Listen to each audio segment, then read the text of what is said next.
welcome. I'm Master Lama Rasaji, and this is our Monday edition of Rasaji Speak. So happy to be with you today. Hope you've had a great weekend.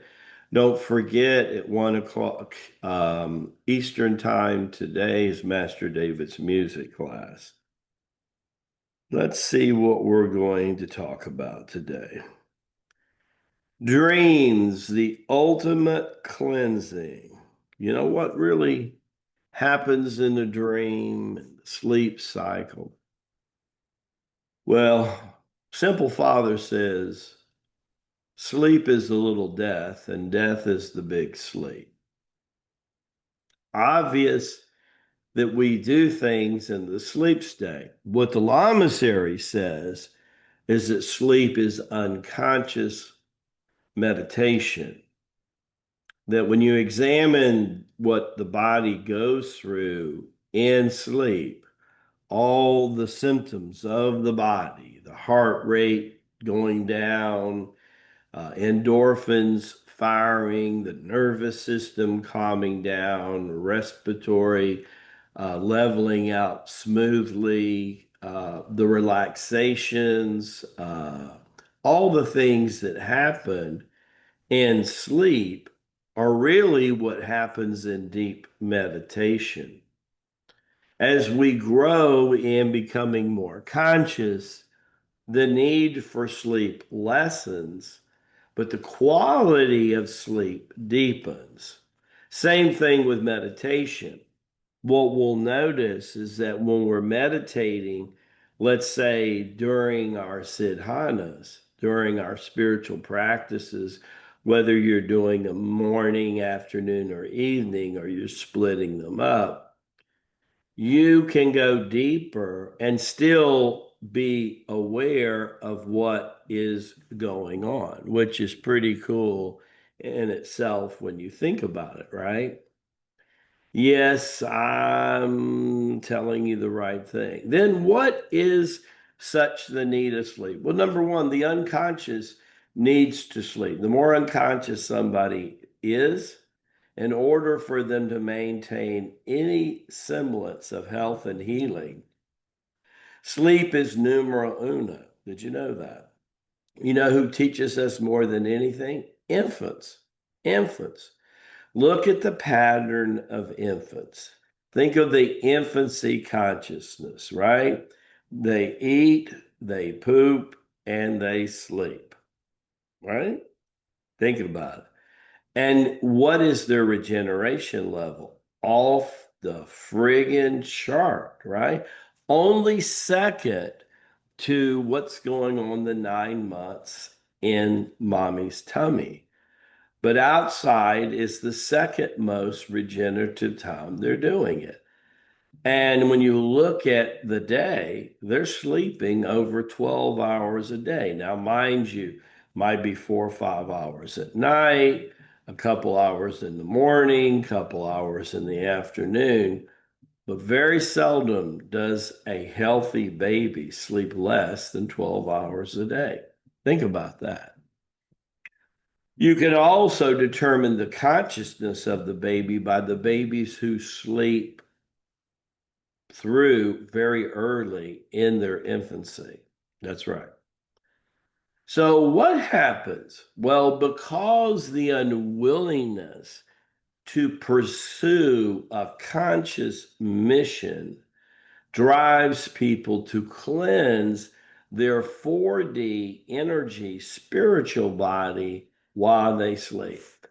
Depending on who you talk to, you make a case that we have, counting the physical body, 3 to 5 bodies: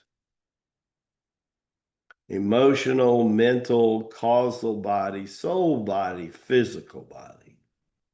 Throw the astral body, the causal body in there, you can make a case for 5 bodies.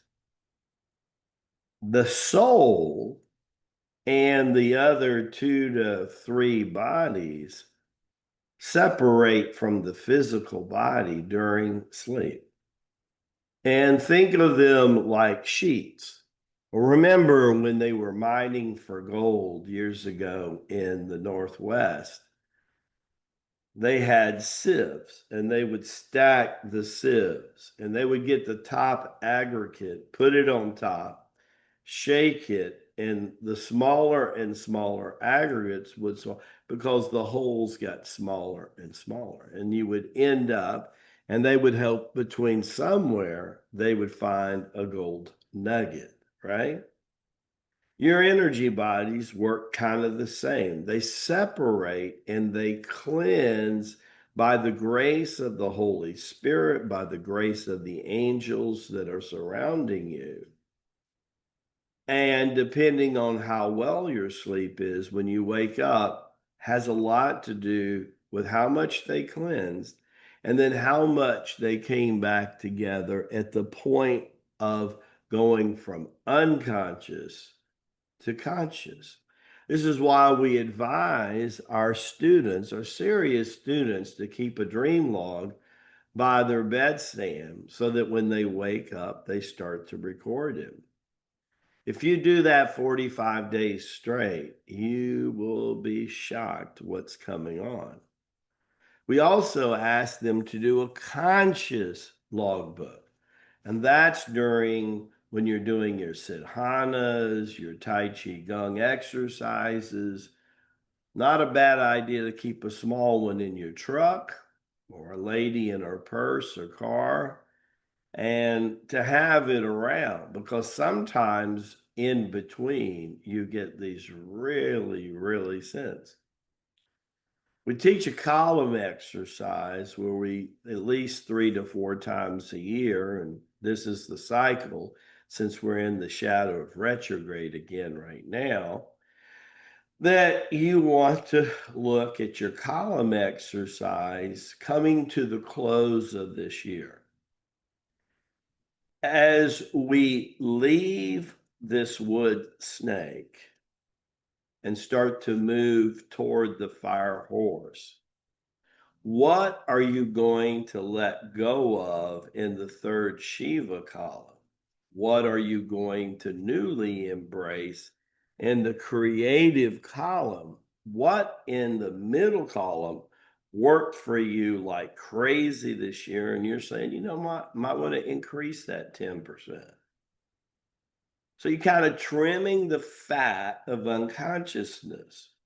When you take that column exercise, sit down in front of the mirror, and let's say you put it right here, right?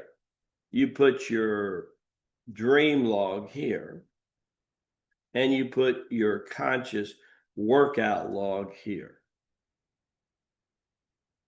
Talking about having direction in your life, maybe for the first time, you have a GPS working overtime for spiritual direction. We're the only group teaching that. We've been teaching that for over a millennium. Imagine a couple years from now, either maybe a pen name or anonymous, we put together half a dozen experiences for, let's say, 30 students that's been doing column exercise for 3 to 5 years. You think that might be worth reading?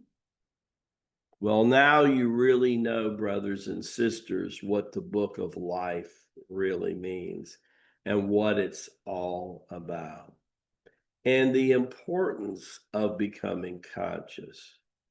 But on the road to consciousness, never forget we can learn a lot from our unconsciousness, and it gives you more a passionate heart as you see your journey when you look to your family and friends that don't do spiritual practices every day.